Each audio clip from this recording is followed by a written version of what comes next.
bütün insanlar, əlinizdə nə işiniz varsa belə, əlinizi saxlamalısınız. Yol gedirsə, yolda dayanmalısınız. Hər bir Azərbaycanlı daha doğrusu, canında, qanından Azərbaycanlı qanı axırsa hər birimizin, buna hər birimiz bir dəqiqə sükutla yad eləməliyik. Amma 20 yanvar hadisəsini saat neçədə sükut edirik? Saat 12:00-da, yadınızda saxlayın. Saat 12:00-da. 20 yanvar hadisəsini. Günorta 12:00-da. Amma 26 fevral hadisəsini isə 17:00-da hər kəs bir dəqiqə sükutla yad etməlidir. Aydındır mı?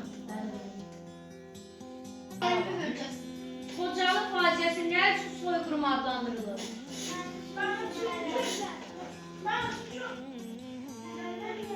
Denən. Buyur. Bəli, samaksız insanları qətlə yetirdilər.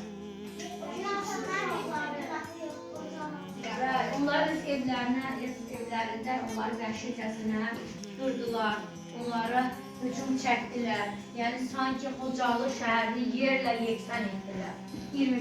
Fevral 25-dən 26-sına keçən gecə. Xocalı faciəsindən sonra Xocalı ərazisinin idarəsi hansı ölkədə olmuşdur? Ermənistan. Rusiya. Məqsəd deməli, diqqətlə qulaq asmaq. Azərbaycan. Hə?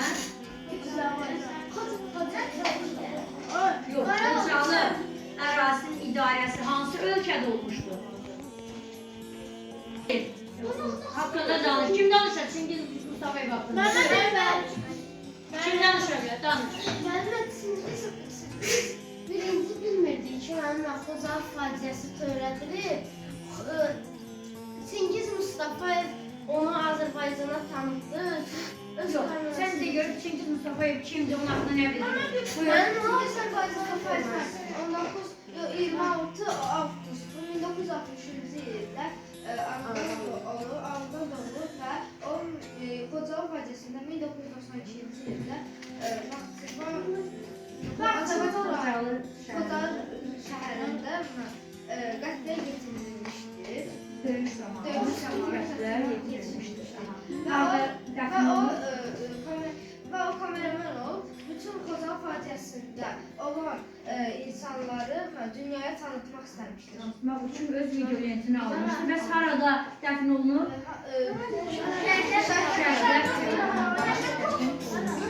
Tofiq Hüseynov kimdir? Danışın. Tofiq Hüseynov Xocalı faciəsi zamanı Xocalı döyüşlərində iştirak etmişdir. Özü haralıydı? Xocalıdan idi. Özü də Xocalı. Neçə yaşında döyüşlər başladı?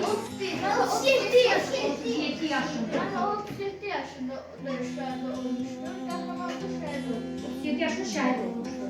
O harada dəfn olunur? Şəhidlər xiyabanında dəfn olunur.